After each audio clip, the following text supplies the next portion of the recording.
Welcome into our overtime segment here on SportsSource.tv. We appreciate you joining us. I am joined by Bob Hodge, Josh Ward, and Mike Griffith right there. This segment brought to you by Blue Smoke Cigars. You see it right there. And Smoking Joe's. They have the location out in Alcoa, which is a really nice place, walk-in humidor.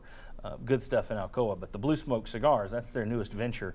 That is a club. It's a lounge, leather seating, TVs all over the place, card tables and card rooms, golf simulators, a private room for small meetings, lockers for your favorite cigars and hooch, and I just like saying hooch, John Barleycorn, and a humidor filled with the best boutique cigar brands in the country. I'm telling you, if you are a cigarsman or a cigarswoman, you need to check out Blue Smoke Cigar, West Knoxville. It's right there between Rafferty's and South Peters Road. That's South Peters, right? It's Yes. that side is South Peters. Yes. Great location, great place. Check it out, Blue Smoke Cigar. All right, I want to touch on some of the things. We had to rush through 3 or 4 things in the show today, and I just wanted to throw them out here and let them breathe a little bit, see if we could go a little bit more in depth. Let's just start. Nick Saban, with the bonuses factored in this year, makes $11 million.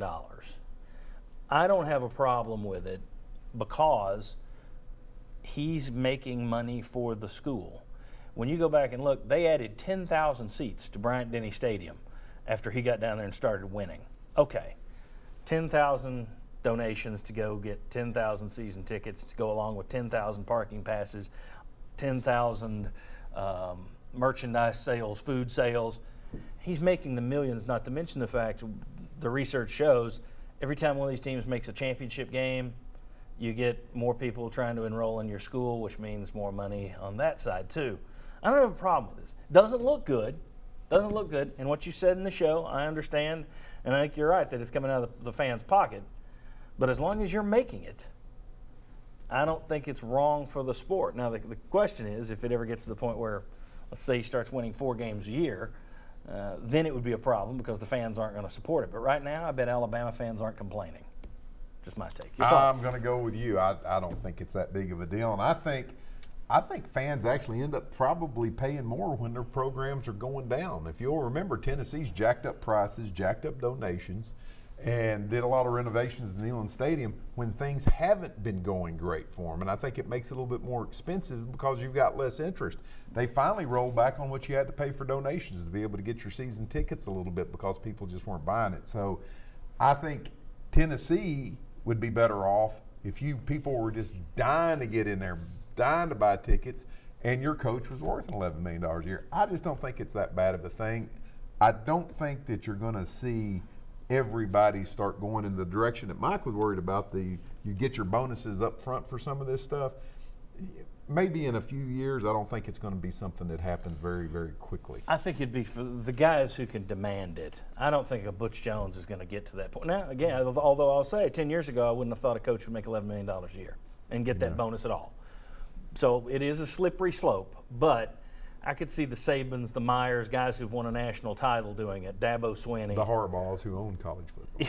Harbaugh, who's had 3 losses this year. I think that when you look at those types of coaches, I could see them getting that stuff up front. I don't know that the other guys will, though. It seems a little silly to me that college coaches have really, I would say, more power than professional coaches do. And the more you see the money grow in college football, Alabama, Nick Saban's at the top, I think that's just going to be more power for the coaches. I think we're heading in a scary direction. I think we've already reached a scary place, actually, in college athletics. Economically, yeah, you can double the money. You can pay Nick Saban $20 million, and you can make sense of it. I'm concerned with where you are in terms of what college athletics is supposed to be, the money. And think about this, Bill Belichick, he's making, I've seen reported, between $7.5 to $12 million, depending on what you believe. The Patriots bring in more than $500 million. They pay their coach $7 to $10 million in that range. Alabama football makes a little more than $100 million, and they're paying Nick Saban. So if we are going to talk about economics, it doesn't make that much sense. To me, it's more power and control that he has over the university. But the Patriots also have a much higher payroll of 53 players. They're paying tons. And that can lead you to another conversation. But if you're just talking about money earned, revenue, you're talking about 5 times the amount of money made with the Patriots, but the college coach actually making more potentially. than the But see, I professional think coach. there's a lot of hidden revenue in there for Alabama that you don't see, that doesn't show up, that doesn't necessarily go to football. But I think your point's not a bad one, but I think it's two different conversations. The power and control that a college football has, I think, and the money, you can separate those things out. I agree that maybe college football coaches in some places have too much of that. I think the money is the biggest thing you can see that represents that power that they have possessed. And now you're going to be adding a 10th coach to the mix, which means Right. schools are going to be paying more money.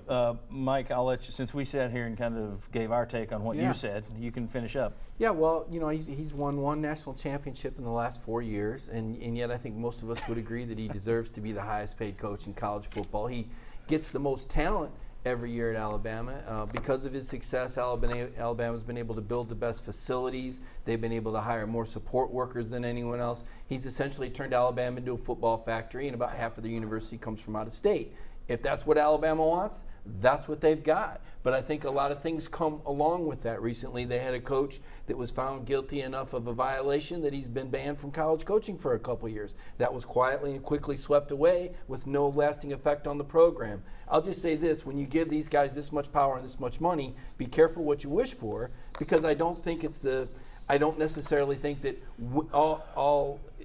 the ends justify the means. I don't think that winning's the ultimate. And now, maybe because I'm jaded and Tennessee fans say, you're crazy, it's been 98, we'd do anything to win. We heard him say that when Lane Kiffin was hired, when he was committing all those secondary violations, everybody said, so what, everybody's doing it. So and you're then they were turning on this probation. so you're turning this into Nick Saban cheats. That's why Alabama's good. I I just get pointed tired out of they that had one conspiracy theory. But No, I pointed out that they had a coach on their staff that who's no longer on the staff. He was To go, Right. to go to the point about all the out-of-state students, that's what these universities want. Tennessee, the University of Tennessee, Make more if money. they could take every kid from Knox County and throw them out of school, they would do it in a heartbeat. They make more money on out-of-state kids. Out-of-state tuitions, That's yeah. the reason that an out-of-state kid can sometimes get in school at the University of Tennessee easier than an in-state kid. So what you're talking about it as a negative is exactly what these universities want. Now, I think it's totally wrong. I think a land-grant school, face it, how come I got in college? Because if you were anything other than a cadaver in 1979, you got into the University of Tennessee. Now it's all Well, changed. they got a body farm. don't So what they're doing is, we're going in about 15 different pretty Yeah, good we are. conversations right here. Yeah, everybody picked their niche. And we get Alabama's cheating. And I didn't say. I said they had a coach. That how that worked into this? Because we're talking under about Nick saving money, Saban, but you have to there's slide pressure it to win. in. There's pressure And to what win there. frustrates me is it's something that people hear and believe. Yeah, the NCAA's taking care of Alabama. They take care of the big programs. They ignore the fact Alabama has been hammered by the NCAA in the past. Penn State, hammered. Florida State, hammered. Miami, they were trying to hammer them. Southern Cal got hammered on the word of one guy who wouldn't even be believed in court. They have no problem spanking other big programs. They've spanked Alabama before. So I get that's common fodder. Everybody says, well, the NCAA defends their own. There's no proof of that, but people say it. So that always, you jumped on the out-of-school guys. You had to get in that Saban's cheating, and I had to get my pet peeve. You got anything out of this you need to get off your chest? I feel like the NFL's been out to get the Oakland Raiders. Yeah. There you go. There you go. If we can have a discussion. All right, next one. The Kentucky thing, changing their. No, I don't think anybody had a problem with Kroger Field. Did they? The only thing No. we were laughing at off it's only 1.8 million. Next thing you tell me, they won't have How Mommy Drive anymore. I mean, these things don't last, right? And it has It's a 12-year deal. And It'll it has be- been Papa John's Stadium in Louisville for Yep. a long time. Has that really diminished the Louisville product? No, and I think smaller schools it makes sense. I think for schools that have, again, Commonwealth Stadium, that's think- literally state stadium. There's Yeah. no name to it. So to me, it's different than if you went in and changed Bryant Denny to Well, Or Neyland. Pennzoil Well, and or Louisville proved Neyland. it's a way to beef up your stadium, although it does seem kind of cheesy to me. Well, I mean, let's face it. That was a pizza joke, wasn't it? Cheesy Papa John's. Slice of life. If Vanderbilt, You're knocking Peyton Manning's company.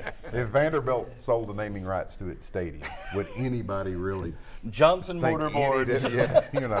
So I just don't think it's that big of a deal for certain schools. I think there are some schools though that it would cause big rush. Well, in some Right, stadiums, we've probably gotten used to the title sponsor, and we didn't even realize it. The Carrier Dome is one of the biggest names in Yep. college great basketball point. There you or go. college sports, and nobody pays attention to the fact that Carrier is actually the sponsor of it. What it's Lambeau Field at Harley got involved with that for a while. Yeah. It was presented by Harley Davidson or something. I mean, I could see if Tennessee gets to the point, it would not surprise me if someday it's Neyland Stadium presented by something, or if they change. And there's been talk of changing Shields-Watkins Field, Shields-Watkins, yep. which to me, if they gave the money initially, it's still there because they gave the money. I wouldn't yank that, but I think that would be more likely that it's, Dish Network is, of course, Charlie Ergen, UT grad. Dish Network Field at Neyland Stadium. I think I would go with Gray Poupon for Vanderbilt, though. Gray Poupon. All right, next one, the SEC announced no more two-a-days. That one seemed to have more thoughts percolating that we weren't able to get to. You don't like it? No, I don't like it. I mean, Of course, you hate safety. I mean, it's Mike Strange made a point while he was here. It depends on what you do with those two-a-days. And having coached high school football and gone through two-a-days with our guys, you don't have. Matter of fact, we had three-a-days just to mess with them. But you don't go out there and just bust each other for two practices totally. I mean, a lot of it is walk-through stuff. A lot of it's working on your pass patterns. A lot of it's working on your quarterback handing the ball off. And plus, I think in today's times, the more you've got your guys together, organized, in the same place with the coach running things, I think the better off you are. So I don't like that. Okay, guys? Yeah, I would say the impact, whether you keep it or whether you get rid of two-a-days, is probably minimal. I think really ultimately, if there's going to be any change in practice and habits that are going to change the sport, it's do you tackle in practice or not, and that's being looked at a lot. I think that's the only thing that will really affect health and safety within practices. Two-a-days, I mean, you have so much knowledge and advancement with medical attention, training staffs, nutrition. You're better equipped now to have two-a-days than you would have been 25, 30 years ago. So I don't think that's going to change much. I think it's what you do within the practice. Yeah. Okay. And here's the thing. I think it's more of a PR move, if anything. And it's going to be getting rid of one two-a-days. 5-hour practice. Well, let me read this to you.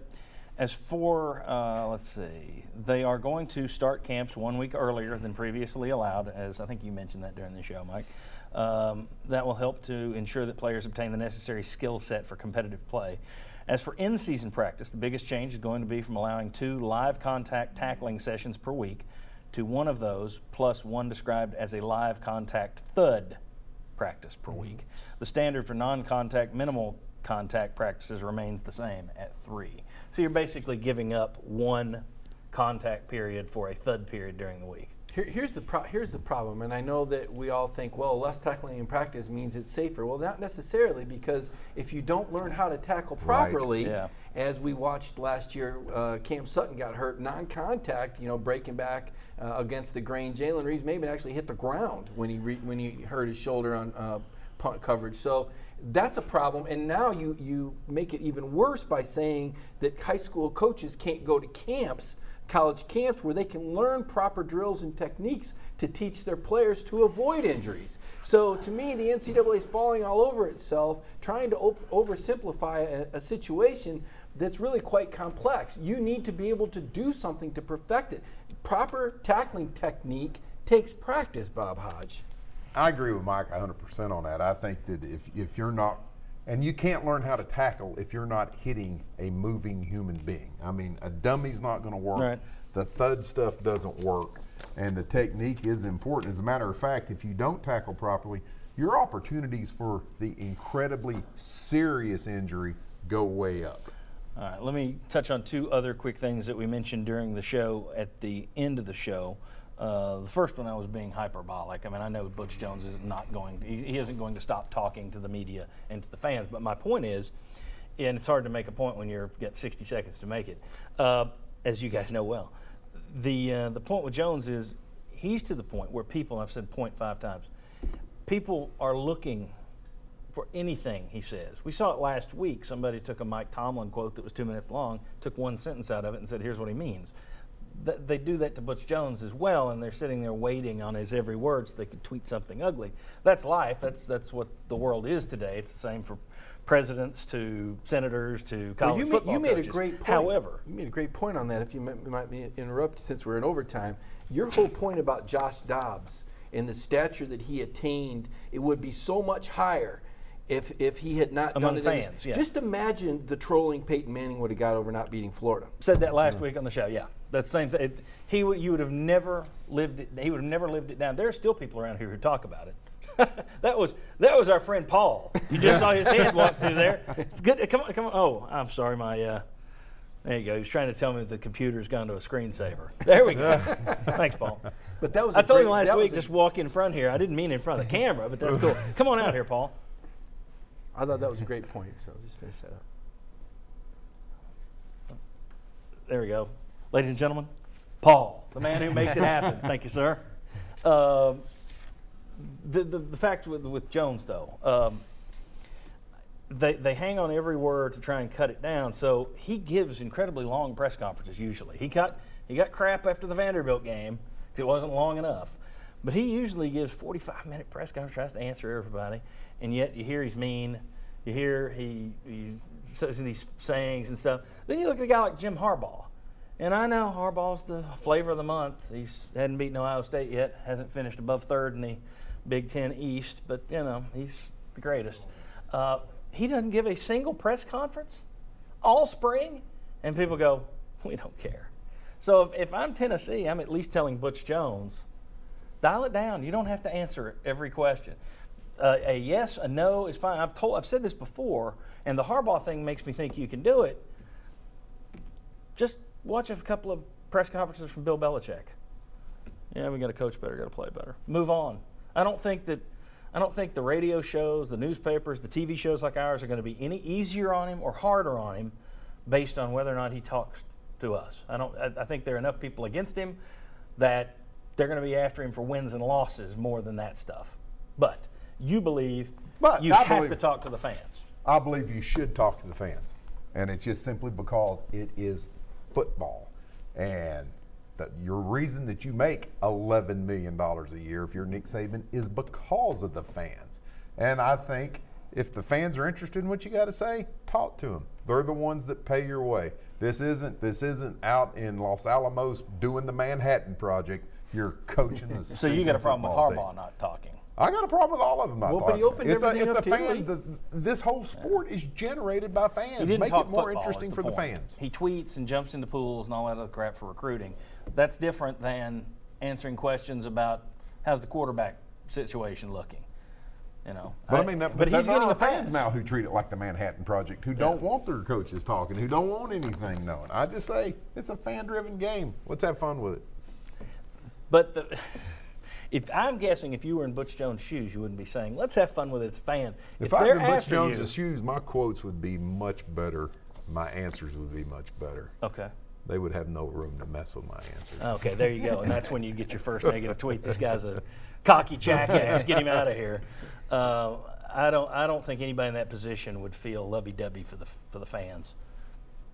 Because it's just the way the world has changed. And at some point in that position, you will be criticized over something you probably don't believe you should. Talking about being in the coach's position, I would say for Butch Jones, I think he has a personality that if the mic's not on, I think it's a very likable personality. And I would, if I were Butch Jones, try to show that more to the fans. I think that would help. Because I don't think the same thing about Phil Fulmer. Mm-hmm. I thought with the mic off, Phil Fulmer was a different guy.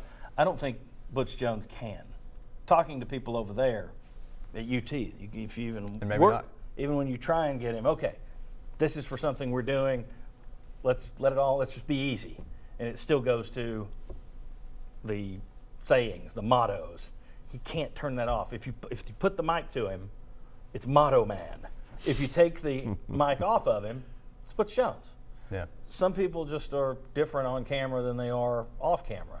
But anyway, I just think he takes so much crap over what he says. I would limit it or couch it. I would not go out there and do what he's been doing because that doesn't win you anybody. And in terms of you would give better answers, I don't know that he can ever give better answers. So that's really not part of the equation. You're both right. And one of the things that Tennessee figured out during the Philip Fulmer era was that the assistants were available after any practice. If you wanted to talk to John Chavis or David Cutcliffe or Dan Brooks about position-specific questions, hey, I'm doing a story on this offensive lineman. How's he coming, Mike Berry? And players were also available. It used to be you could just grab a player when he walked off the field or walked out of the locker room. There was a level of accountability, and Tom Izzo at Michigan State has open locker room after every game. And there's complete accountability, and there's no problems with that. So I think you're both right. Very good. We're both right, which means Josh is the only one here that's wrong. Right. You didn't even argue, but we're just going to say you're wrong and end it there. Guys, thank you very much. Mike Griffith, Josh Ward, Bob Hodge. Appreciate it. Appreciate you. Appreciate our sponsors. Get out and check out Blue Smoke Cigar this week. See you next week, Sunday at 11 a.m. on WATE 6.